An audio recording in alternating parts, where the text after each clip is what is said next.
From New York City for our viewers worldwide, I'm Lisa Abramowicz in for Jonathan Farrow. This may be the end to a 3-week winning streak as we see a soggy finish to a soggy week. The countdown to the open starts right now. Everything you need to get set for the start of U.S. trading. This is Bloomberg, the Open with Jonathan Farrow.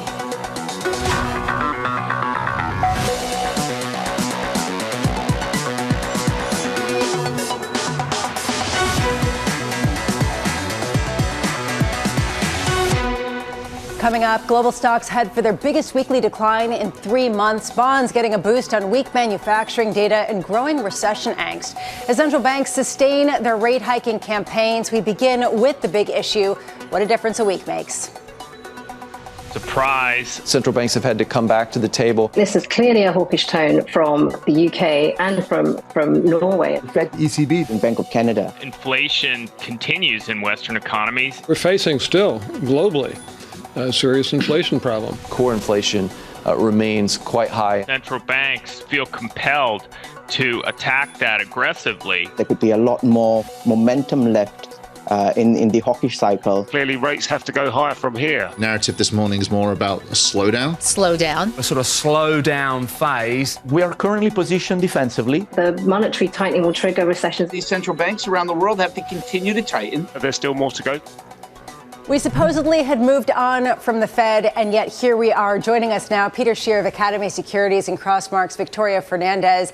I want to start with you, Peter. I know you've been talking about how finally we can start looking at fundamentals and move away from just Fed. Are we back to that Fed now? I really don't think so. I think in the U.S., we've set this very high standard to cut, so we aren't going to cut anytime soon, and it's not going to be easy to hike anymore. So we're kind of on this steady pace. It's really not 25 bips here or there that's going to drive the market. I think it's the market realizing, wow, the economic data is turning a little bit weaker. There are these recession signs. There's those concerns lingering, and the Fed is not going to step in to help. So I think that's where we're at, and I think that's why we're seeing some weakness. Victoria, your view, you think that still this is going to be a fundamentally driven market, or is the Fed back very much in the front seat? Well, I think the Fed is driving a lot of what we're seeing only because it's not just the Fed right now, right? It's central banks everywhere. Just look at this last week, Lisa, how many surprises we saw, whether it was Sweden, Norway, Australia, Bank of England, whichever bank you want to quote, they all did either higher than expected rates or raised when they weren't expecting to. And they were all quoting higher sticky service inflation, wage pressure, growth concerns. So I think you take all of that together, central banks as a group, and it's telling us on a global basis, there's going to be some more concerns about the slowdown where I think previously a lot of people thought we've made it through. We had the banking disruption earlier this year. There was concern about commercial real estate, and those aren't gone. But people thought maybe we had gone through that, and the market was anticipating that. Whereas we had been very consistent at Crossmark and saying, no, we still think we get this mild recession. I think maybe investors in the market are coming along to that view a little bit more than they were a few weeks ago. Peter, do you get the sense that there has been a shift this week, that even if you don't necessarily want to focus on the Fed or the ECB or the Bank of England, there is a shift to recognizing a stickier inflation that's going to be a prolonged fight? Yeah, I think that's very true. I think you're seeing some of that, though. Other countries have really probably been behind the Fed, and I don't think the Fed's going to be dragged into hiking just because other countries are. One thing that we didn't really talk about is in China, right? I think people were anticipating a little bit more support from China, and the Chinese are really not providing the support people thought. So they're not tightening, they're still easing, but not by as much as people thought. Do you agree, Victoria, this idea that perhaps we did see a pivot point this week? Did you change anything about your investment thesis, about how you were thinking about things after some of the discussions from central banks this week? So the fact that we, and Lisa, you know, kind of our outlook is that we've been defensive for a lot of this year, not meaning that we were out of the market, but we were playing more of a defensive role in the market than a lot of other investors were, because we did feel like that mild recession, and we still do, is coming later this year. We have concerns when you look at leading economic indicators down 14 months in a row, right? 8% year over year. We've never had LEIs with that kind of change and not go into a recession. So we haven't changed our outlook. I think maybe we feel a little more confident that the slowing growth we were anticipating, that these elements, whether you look at inverted yield curve, whether you look at the hikes that need to work through the economy, the LEIs, spreads, high yield, default rates going up just a little bit. Some of these elements on the sidelines just waving a little bit of a flag, combining all those together, I think tells us that our outlook is probably right. So we haven't changed our outlook, but we're continuing to be a little more defensive than I think many people out in the market have been. Meanwhile, Janet Yellen, in a discussion with the Treasury Secretary, in a discussion with Bloomberg, was saying that perhaps the recession risk isn't that great. My odds of it, she said, if anything, have gone down because look at the resilience of the labor market and inflation is coming down. I'm not going to say it's not a risk because the Fed is tightening policy. Peter, do you agree with Victoria that there should be this defensive take, even as the policymakers are coming out and saying a soft landing is still very much on the table and even more so? Yeah, I'm going to kind of largely ignore the policymakers. I definitely think we should be a bit defensive. The last couple of weeks, we've seen jobless claims tick up. That's been the one thing that's been so difficult to understand. I keep going back to a point that I believe 72 economists participated in Bloomberg's survey for what NFP would be, and they all missed low. And the reality to me is they probably aren't all wrong. I suspect that some of the data is actually being inflated, whether by accident or having difficulty doing adjustments for whatever went on during COVID. So I think seasonal adjustments are a problem. I think we're going to turn out to be very disappointed in the labor market. And that's where Yellen's potentially wrong, is looking at the official data versus all the anecdotal data and things like jobless claims that are finally starting to tick higher. Meanwhile, we are seeing tech lead the declines today, and this has been sort of a big concern.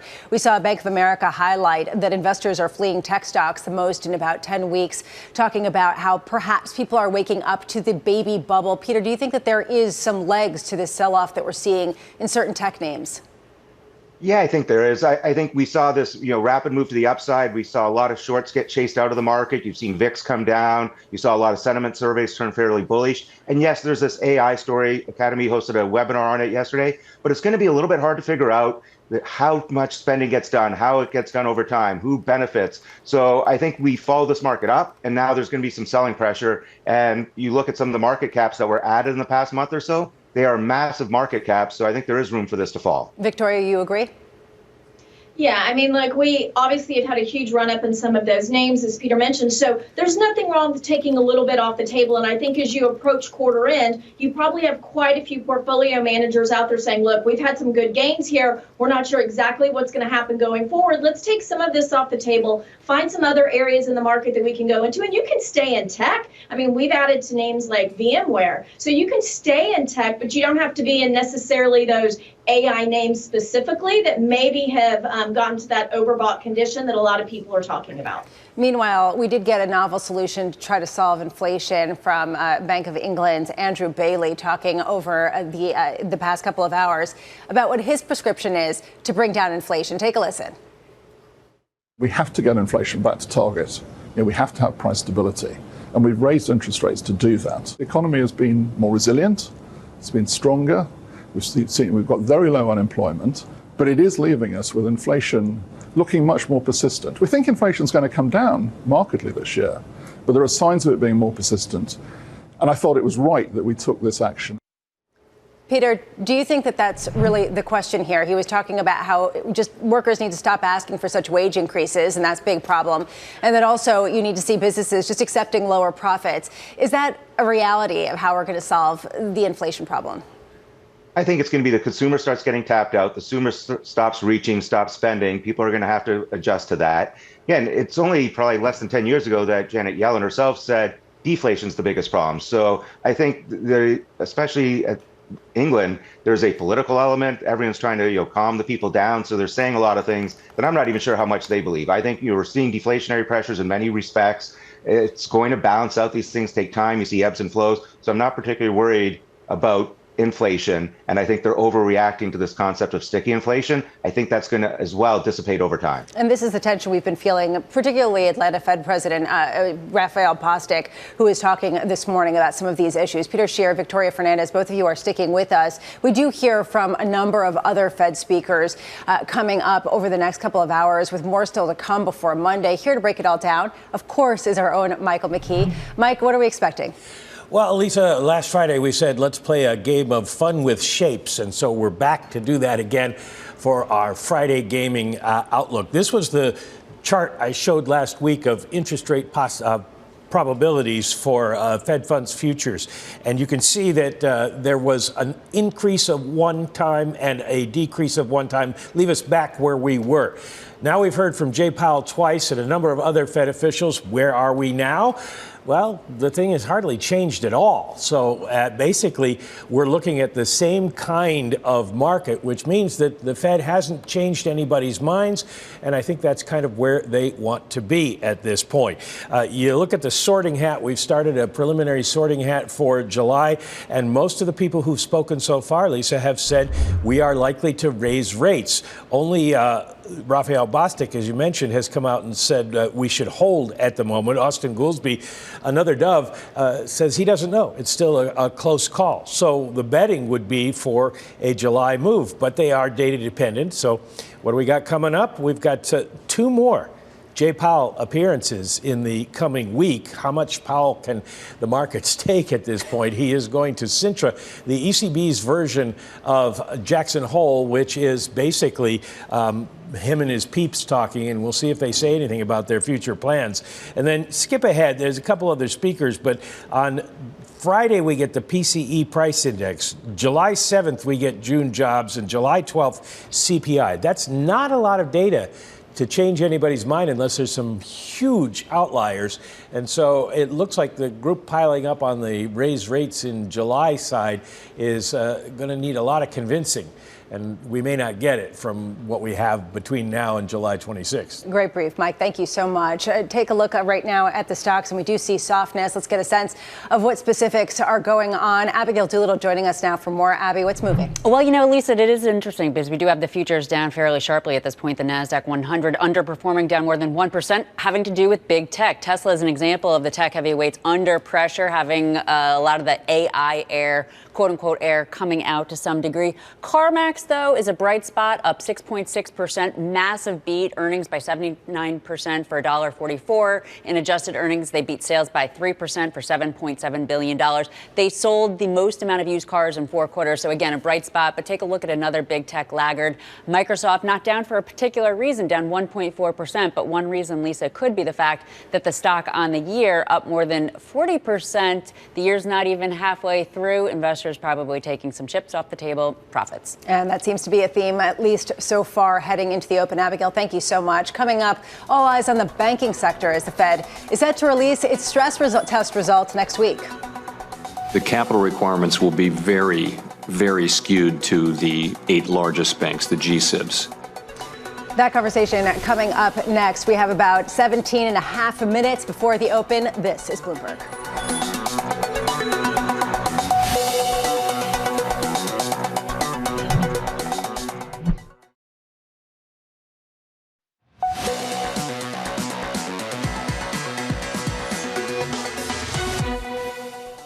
The capital requirements will be very, very skewed to the 8 largest banks, the G-SIBs. There may be some capital increases for the other banks, and there won't. I think none of this should affect banks under 100 billion.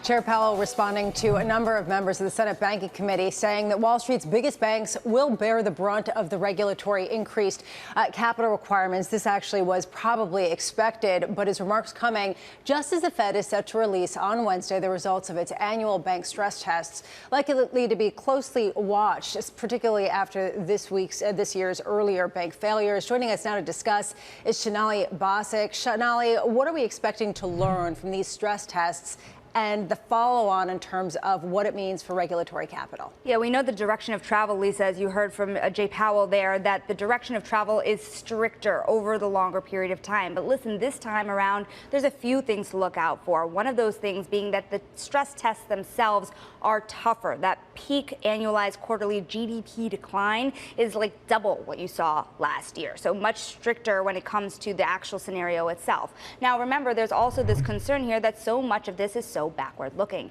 And so are they going to face kind of more hurdles throughout the year, given that the stress test can only tell you so much? Now, this is a chart here of the projected dividend payments. Wall Street is pretty rosy when you look at the top 5 banks and the increase in dividend payments. But if you think about it, one of the big constraints here is the stress test. Should they be tougher for longer here? Do those start to materialize the way that Wall Street hopes so? There's a lot of skepticism out there that you can see the banks give back more, especially when the Fed is also proposing a new test here. That is that qualitative test to the trading desks, which will not count this time around when it comes to capital levies, but is certainly something that the Fed is looking at in the future. Mike Mayo of Wells Fargo raised a really interesting issue. He wrote, quote, "We've already lowered buyback assumptions well below historical levels. The biggest industry issue is that rules are not counter-cyclical as intended, which, if pushed too hard, could cause a credit crunch or more inroads by unregulated shadow banks." Is there a problem, Shonali, of building these reserves at the precipice of something that potentially could look like a recession? You saw the tension right there in Washington, didn't you, Lisa? A lot of people who are very concerned here about what those tougher capital requirements could mean, not just for the biggest banks, where the biggest kind of levies will be faced when it comes to the stress test, but also for the mid-sized banks and smaller ones that will see greater levies in the future. But to the point there, you're seeing a lot of investors push into a lot of different types of firms, private credit and otherwise, with the sense that the credit contraction is already underway and, in fact, could become tougher after the stress test. Shonali Basak, thank you so much. Still with us, Peter Scheer and Victoria Fernandez to discuss how the stress test could influence some of the market action. Victoria, what are you looking for on Wednesday?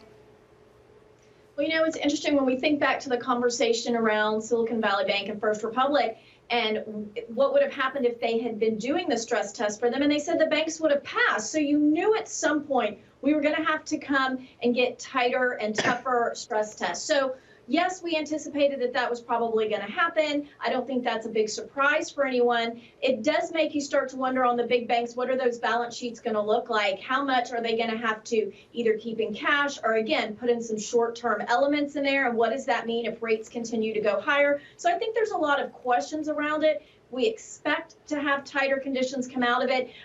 But talking about financial conditions in relation to this, we thought that the banking disruption would actually tighten financial conditions for the Fed.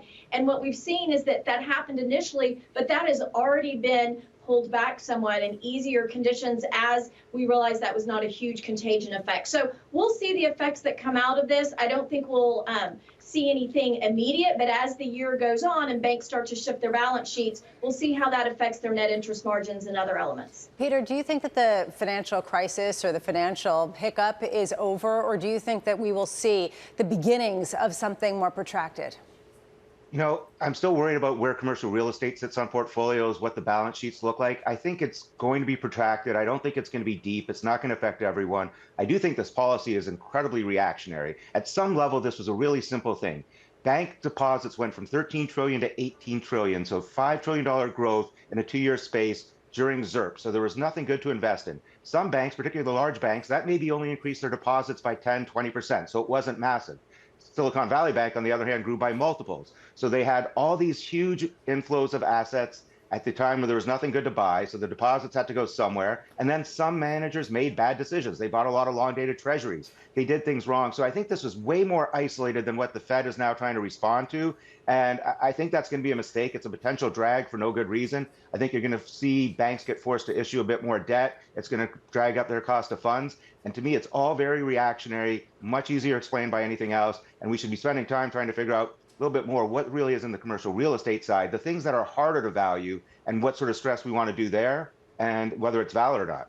Peter, do you think that higher capital requirements make bank stocks less attractive, particularly of the biggest banks? I think right now it's certainly not helpful if their net interest costs go higher, either because they're having to chase rates higher and pay depositors more, or they get forced through some new version of TLAC to issue longer dated bonds disproportionately compared to their deposits. All those things I think are going to be dragging. To me, transactions continue to remain low, right? To me, banks always make a lot of money when you have high transaction environments. With mortgage rates where they are, you're not seeing that mortgage turnover. You're not seeing the refinancings. So I think it's going to be a little bit of a struggle for a year or two. I think they're fine. They're not overvalued or anything like that. So there's potential, and there's still probably real potential if you can pick up a few of the regional banks that got thrown out in the wash. who actually have very, very strong business models. What's your view, Victoria, especially given how much some of the big financial centers have lagged behind in terms of stock performance this year?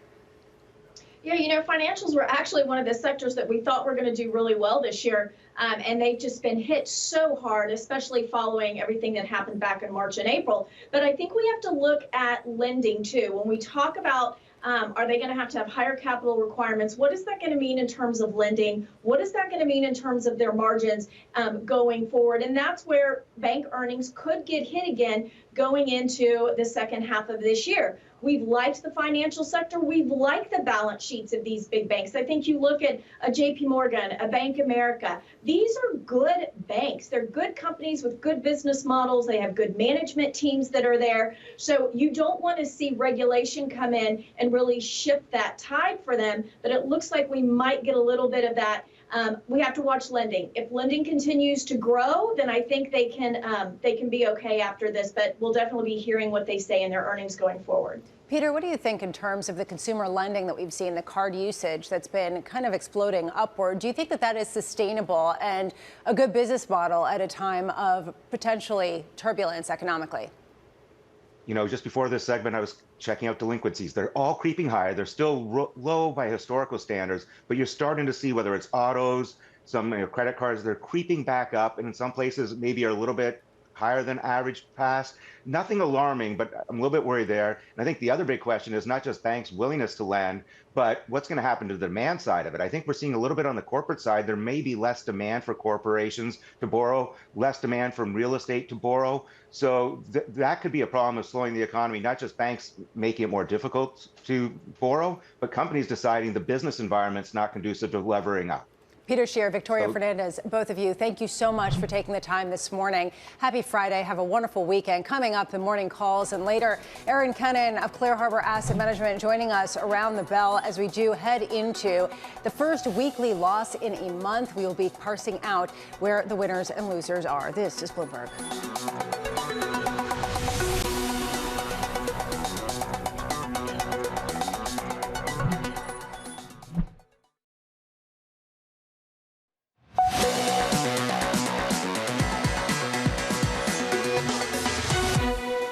Time now for our morning call. So look at some of the analyst recommendations on Wall Street this morning. First up, MoffettNathanson upgrading Wayfair to market perform with a price target of $44. The analyst seeing the company benefiting from the recent Bed Bath & Beyond bankruptcy. Next up, Argus downgrading Humana to hold. Analysts seeing the company facing margin pressure as a result of higher medical costs. And finally, Roth MKM raising its price target on Celsius Holdings to $160 from $130, keeping a buy rating. Analysts predicting the company's growth will come in better than expected over the next 3 years. We are seeing possibly the first losing week in more than a month in the U.S. Coming up, we'll discuss that as well as everything else with Aaron Kennan of Clear Harbor Asset Management.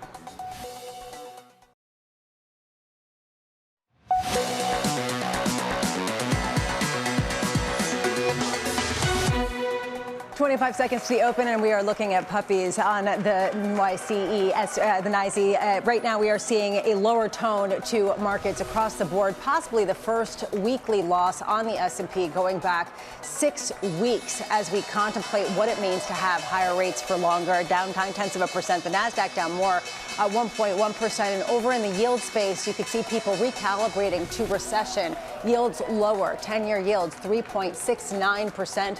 The euro weaker, dollar strength almost across the board. You're seeing it 108.97. And crude also on the recession train, lower, softer by about 2%, going to $67.59. One stock to watch on the open is Tesla. The EV maker's recent surge showing signs of fatigue.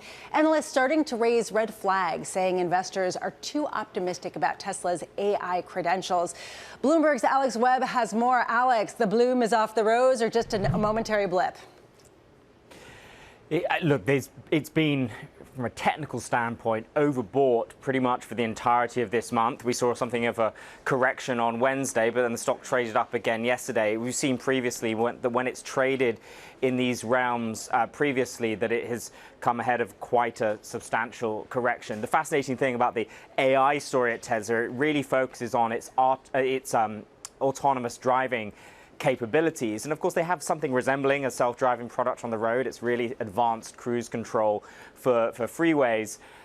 When you talk to people really in the know about autonomous driving, they tend to consider Teslas very much in the second tier. The companies, really the top echelon, names like Waymo, that's the Google unit, and of course Cruise, which is ultimately a unit of General Motors. So it is fascinating that a lot of people then are still considering Tesla an AI play. Alex, thank you so much. We should mention that DZ Bank is the latest to cut Tesla, as well as others. Double downgrading the stock this morning to sell from buy with a $210 price target. Turning to the industrial sector, 3M agreeing to pay as much as $12.5 billion over the next decade plus. The company slapped with a lawsuit over its manufacturing of, quote, forever chemicals.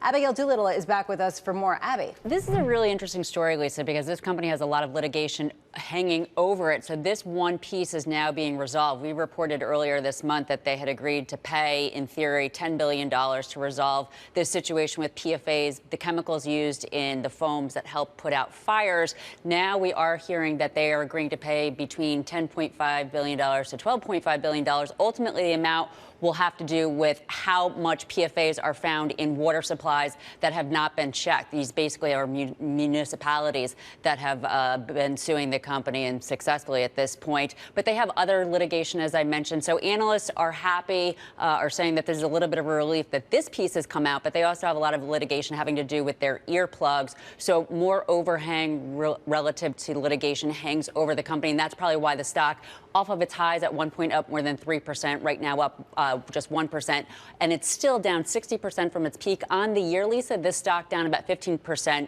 relative to the S&P 500, up 12%, really signifying the fact that they really have some issues still ahead despite resolving this one. Abby, thank you so much. Meanwhile, CarMax beating earnings estimates. The auto retailer maintaining profitability as used car prices and consumer demand both fall. CEO Bill Nash saying, quote, our deliberate actions are driving improved trends in the business despite the challenging macro environment. Simone Foxman here with some more. Simone, how did they achieve this?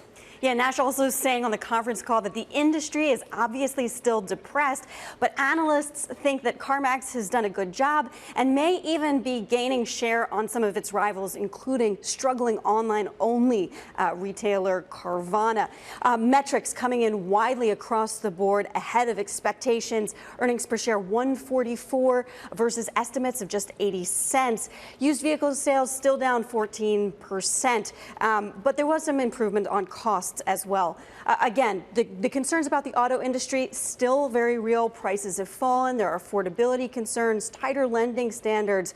However, Bloomberg Intelligence says that with more than $2,300 coming in for CarMax per unit, wary buyers may also look to CarMax, again, ahead of Carvana, which has been struggling, and that may be improvement for the company in terms of overall sales. Simone, thank you so much. Turning to retail, Under Armour downgraded by Wells Fargo. Analysts saying the sportswear brand is seeing pressures from elevated inventory and a, quote, lack of catalysts. Katie Greifield here has some more. Katie, the sort of boom and bust of casual leisure wear.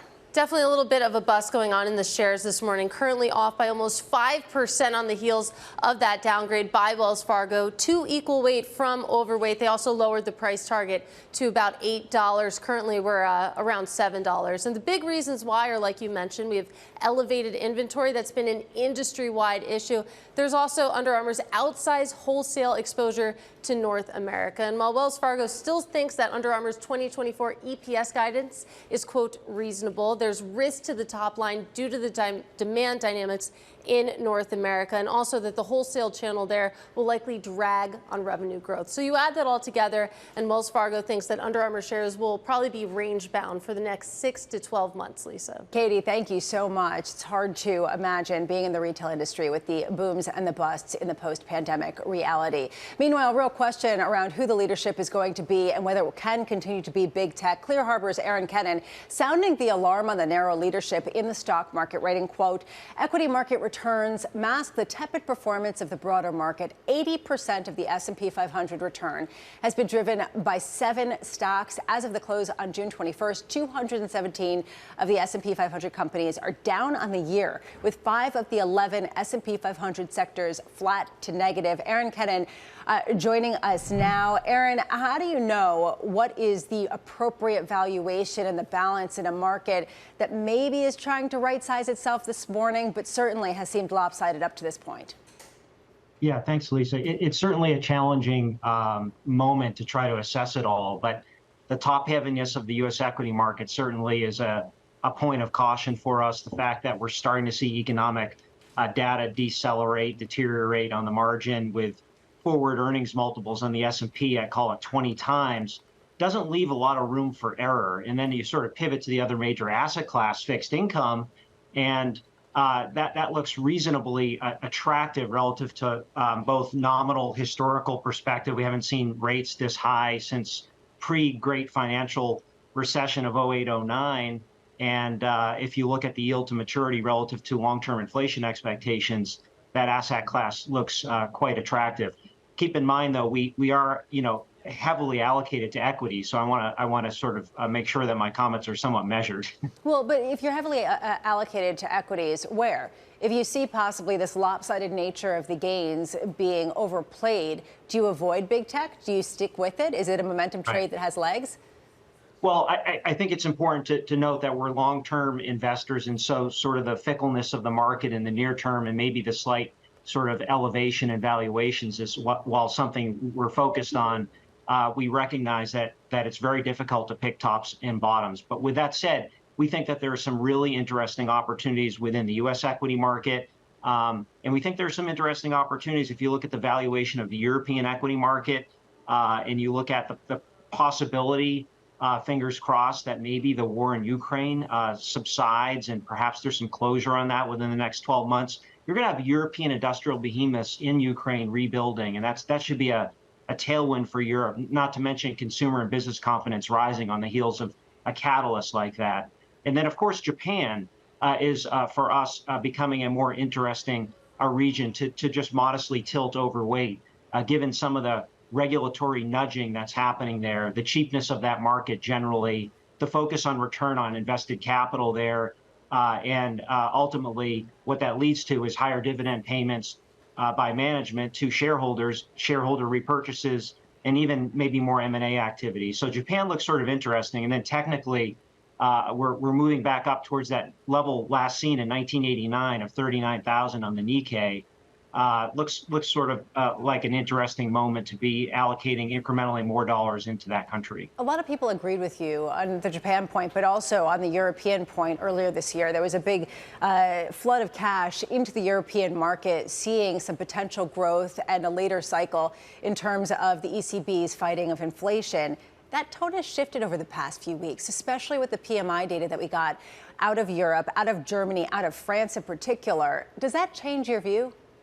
Well, I mean, Europe is essentially already, we believe, in a recession. As you mentioned, manufacturing data has been really weak. So what's priced into the market now? I believe that's priced into the market. The bearishness of sentiment, both from the consumer and those who run businesses in Europe, seems to be at relatively weak levels. And so it's sort of that rate of change possibly to the upside as we come out of this that is something that we're keeping our eye on. And you look at multiples, too, both on a relative basis within Europe and relative to the U.S. And Europe's trading at many handles cheaper, even on a sector-adjusted basis to that of the United States. At the same time, over in the Bank of England, we're seeing the potential for 6.25% interest rates, and that's not boosting the pound, given how much that could potentially torpedo the economy. How do you game out the monetary response to the strength that you're talking about that's bringing you into some of these areas? Yeah, well, certainly if you look at headline inflation data, Lisa, as you just alluded to, it's been much more pronounced in the UK, in Europe, and central banks have seemingly become more hawkish there. We think in the United States that, ultimately the central bank will either be on pause here if economic data continues to just sort of incrementally deteriorate, which it seems like it is doing, whether you're looking at consumer data on credit card revolving lines or auto delinquencies or just leading economic indicators and the timing from the last peak, which is December 2021 to the present.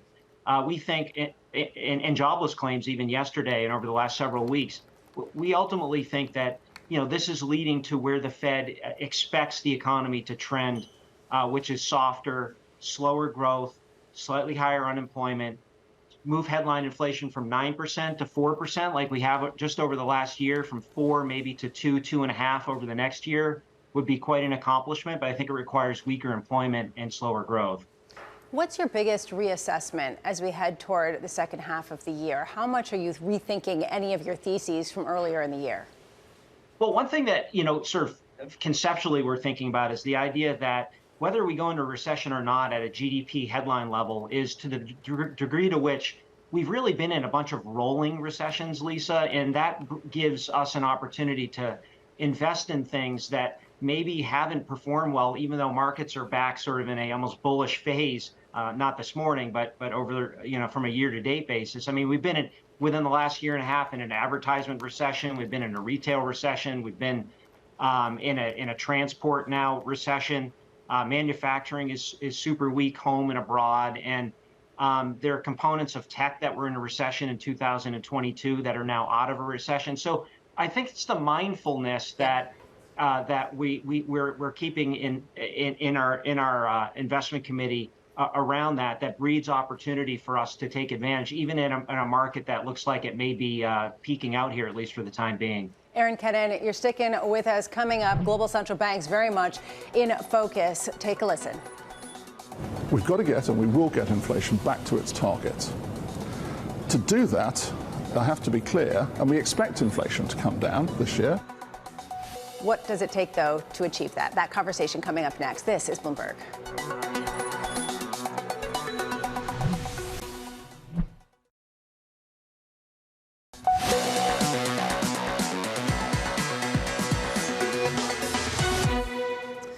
Breaking just now, U.S. PMI data coming across the screen. Michael McKee back with us for more. Mike.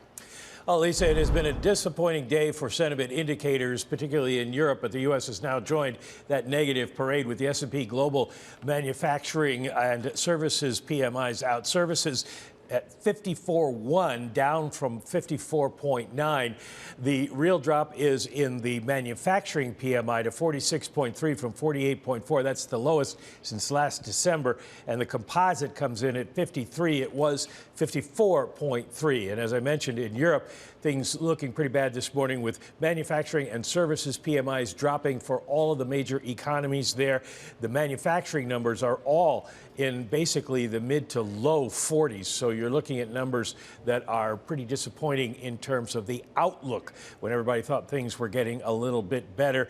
Even the services numbers in Europe are lower than they were the prior month, even though some are still in the 50s. So, Lisa, these sentiment indexes are not pointing in the right direction on a day when markets are concerned about recession possibilities. Mike, thank you so much. As always, it is notable to see that the services number came in higher than what the expectation was. The opposite of what we saw over in Europe. Clear Harbor's Aaron Kennan back with us for more. Aaron, how much are you looking at the PMIs, the idea of a manufacturing recession in the U.S., even as services remain strong? How much are you gauging that out to understand, how severe any kind of softening could be? Yeah, well, certainly this data has sort of been consistent with at least the trend in the U.S., which is weak manufacturing and almost a stubbornly resilient service number, which sort of makes the Fed's job a little more difficult. They can't sort of become incrementally more dovish, I don't think, until that service data starts to crack a bit. And I think it does have repercussions for the market in some important sense. When you look through the historical prism, markets tend not to bottom, find sort of a new bottoming process, the equity market that is, until the Fed actually starts cutting rates. And so there's a narrative in the market right now that the Fed's going to be maybe moving rates up 25 more basis points, or they're on sort of a perma hold. And I'm not sure perma hold is great for the overall equity market. So I think the service numbers, certainly they're going to be looking for weakness there. And there's some underlying reasons to believe that is starting to happen. It's just occurring much more slowly than manufacturing. given that the manufacturing section of the economy has been in recession for a while, are you starting to see green shoots or starting to see opportunities to buy, given that things have been revalued? Sure. I mean, and speaking about the sort of rolling nature of the recession, while manufacturing is ugly, there are components of manufacturing that are not. I mean, if you look at sort of the aerospace components, diagnostic, sensory areas of that market as just one example, I mean, that's in a bull market. And so in the midst of even a very weak manufacturing overall picture, you can find lots of green shoots from which to allocate capital. And I think that speaks to sort of the fickleness of many market observers that we communicate with as they try to pursue the latest market narrative more generally. I mean, a year ago when Bitcoin plummeted, NVIDIA was sort of put into the woodshed. Google looked like it was on its heels after Microsoft invested in ChatGPT $10 billion, that they weren't going to be able to compete somehow as the market narrative. Boy, has that changed this year.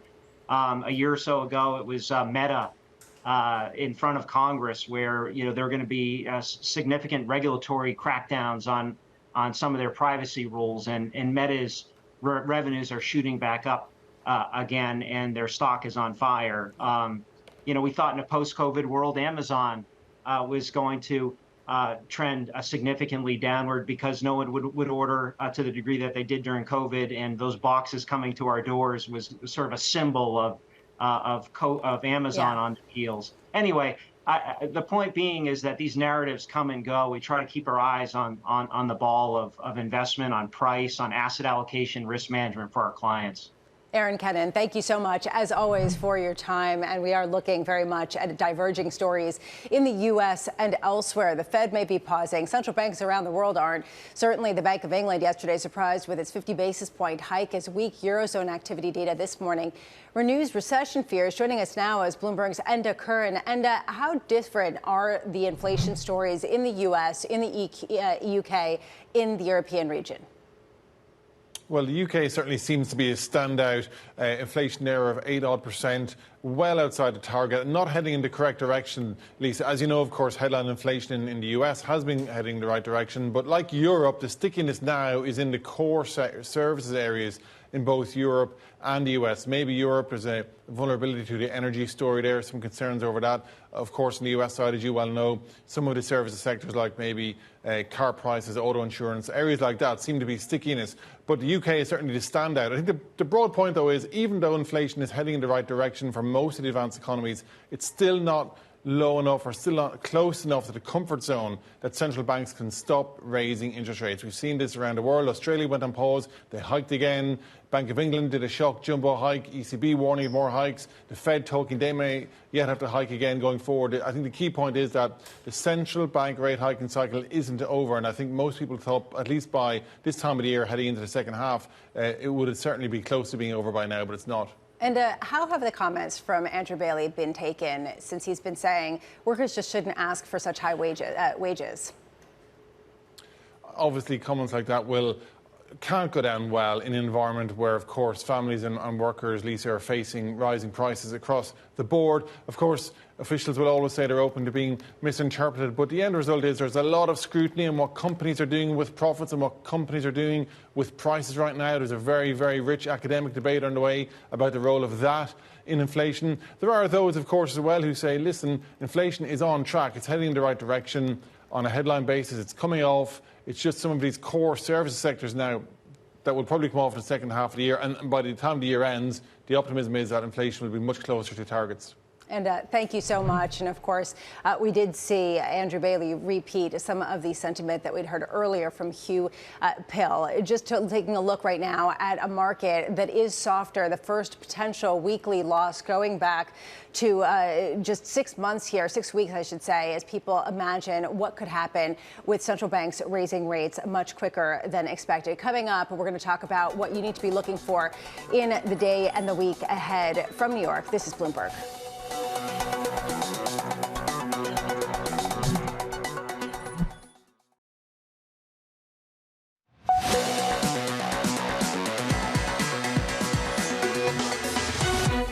Time now for the trading diary you need to be watching today and through next week. Cleveland Fed President Loretta Mester delivering remarks at 1:30 p.m. Eastern.